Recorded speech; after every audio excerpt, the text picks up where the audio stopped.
Hi everyone and welcome to my spring TBR. It does not feel particularly spring-like right now. It is raining, it is windy, it is cold. To be fair, that is kind of spring in Scotland. However, I definitely have my spring hat on. I've got my spring wardrobe out and I've decided to plan my spring TBR with you. I definitely feel as though this TBR is centred around comfort. That is the theme. I just want to read things that will bring me joy, that will bring me escapism, and for that reason there's a few fantasy books here. I haven't been reading as much fantasy recently, but it is always my favourite genre even when I don't read as much of it. It's the one that if I could only read one genre ever again, I would pick. And I am back in the fantasy zone. I am reading more fantasy at the moment and plan to read even more over spring. However, there are a few books in here that aren't fantasy just to shake things up. So without further ado, let's have a look at the books I'm hoping to read in spring. First up, the book I'm currently reading, and I'm about a third of the way through at the moment, which is Dragon Unleashed by Grace Draven. This is book 2 in the Fallen Empire series.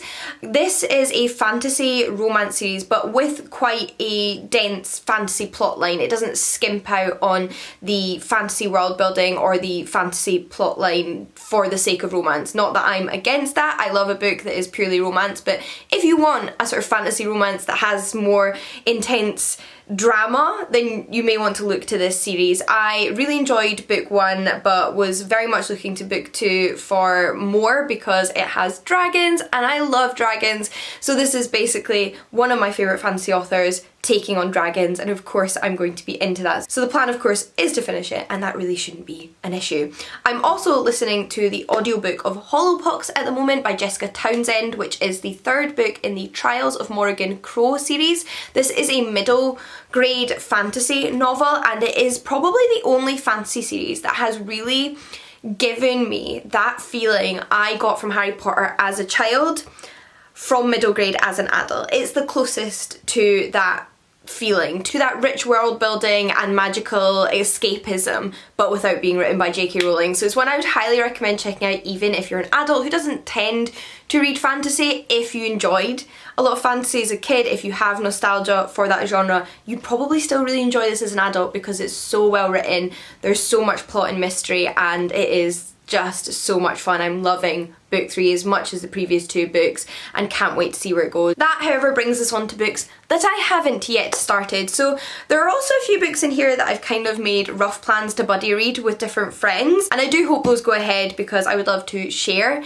in these books with other people. And the first one is the Dark Mirror, book 1 of the Bridey Chronicles by Juliette Marillier. You all know that Juliette Marillier is one of my favourite authors at this point. This is the first in a series by her that I've never read, obviously, and I plan on reading this one with my friend Jill, who I typically read a lot of Juliette Marillier with. I believe this is another of Juliette Marillier's typical historical fantasies in which a young man is sent to be a druid's apprentice, but when he arrives there they find a baby girl abandoned on the doorstep and they take her in, and it's about all of their journeys. I'm not sure exactly, but I'm super looking forward to finding out. I then have something particularly light and comforting, and that is Moonstruck Volume 3. This is the 3rd volume of the comic book Moonstruck, of which I have read volumes 1 and 2. It is a fantasy series, but it's set in a contemporary world a lot like our own, where students go to Starbucks to write novels and theses and then house parties with people after hours, except the only difference is most of those people are magical creatures, and I love it. It's so cute. It has so much LGBTQ plus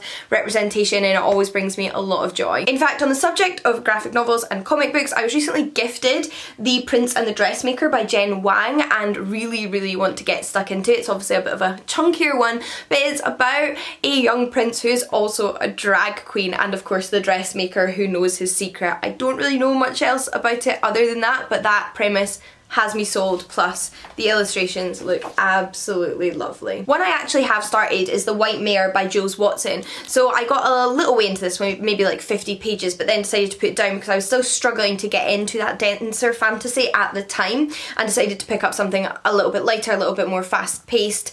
And now that I feel like I'm back in the zone, I can return to this. I actually briefly mentioned it in my video all about 1-star book reviews that made me want to read the book, because this was one of them, and it is another historical high fantasy about a priestess in ancient Scotland who has an arranged marriage in her very near future. Just in case you'd like to see something other than fantasy, I also want to get to this thriller by Nalini Singh, which is Quiet in Her Bones. Now, I have been on a bit of a thriller binge up until recently, and that is dying down, and I'm hoping fantasy is going to replace it, but that doesn't mean I want to stop reading thrillers entirely, particularly this one, because it is by a new favourite thriller author. I read another one of her books recently, A Madness in Sunshine, and adored it. It was 5 out of 5 stars, and I really want to read her other thriller, as at the moment I believe she only has 2 out. Plus I'm hoping it's going to have that same atmospheric, detailed, immersive New Zealand setting. Like I said, there's definitely not as many books on the darker thriller side of things in this TBR, but one more I do have is Catherine House by Elizabeth Thomas. This is another one that I have made plans to buddy read with friends. I think this tends towards the horror dark academia vibes. I am not sure if there's a paranormal element or not, but if there isn't, I'm happy either way. It is set at Catherine House University, where there are lots of secrets, and a new student perhaps uncovers some of those darker ones. Sticking on the buddy read theme, because why not? One that you've seen me mention already, I think, in TBRs, because my friend Leanne and I have been meaning to buddy read this for ages, but we've both just been back and forth on what we're in the mood to read. However, spring is the time, and it is Chilling Effect by Valerie Valdez. This is a comedic sci-fi novel with psychic cats. Do you need to know any more? Because I don't, and I'm so excited about it. But as much as I can find comfort in fantasy, I do also want to read some more middle grade, because it is just the perfect genre if you're looking for something light, escapist, and comforting. So I've added to my TBR A Pinch of Magic by Michelle Harrison. This is a middle grade novel I have heard nothing but incredible things about. It is so highly praised by all age demographics that I cannot wait to finally give it a shot. From what I understand, it is about 3 sisters who are trapped in a magical curse, and I imagine about them breaking it. I've also included some YA fantasy in my TBR, and that is Graceling by Kristen Couture. I think that my friend Ashley and I are planning on buddy reading this when her copy comes in. Despite the fact that it's a little bit older in terms of YA fantasy, it came out pre-2010, so compared to how much YA fantasy there is now, there was nowhere near as much then. I've still continued to hear great things about it though through the years, which I've taken as a sign that I should get around to reading it. And it's set in a world where people have these things called graces, which are sort of magical abilities, and I don't know much else about it than that. One that I had actually thought was middle grade but isn't, I was corrected, and has me even more excited because it sounds like it has the tone of a middle grade but the writing of an adult novel, and I am so here for that.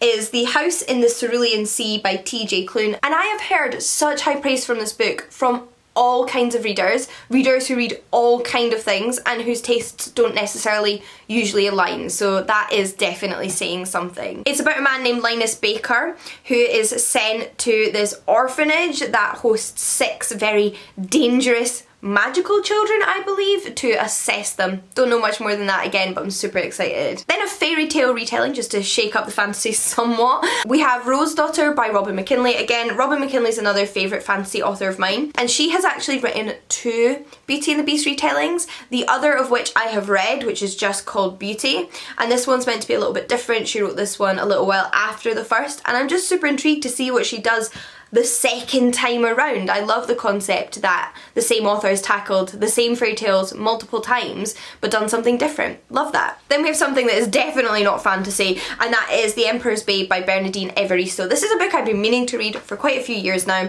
but recently got this beautiful new edition and have taken that again as a sign that I should get to it. This follows a young Nubian woman living in Londinium, which was the ancient Roman settlement that became modern day London in England, and it is also told in verse, which I absolutely love, so it's probably no surprise to you that this one is high up on my TBR. So as you can see, there is quite a few books on my TBR at the moment, but I'm hoping that there is a little bit wiggle room within those and time-wise, because I have some plans for interesting reading vlogs that I hope to film, which will require me to read completely different books from most of what I've mentioned here. So look out for those, and do let me know if you've read any of the books I've mentioned in this video. If there's any in particular you really enjoyed and think I should read ASAP, I'd love to know. But until next time, happy reading, and I'll see you again soon. Bye everyone!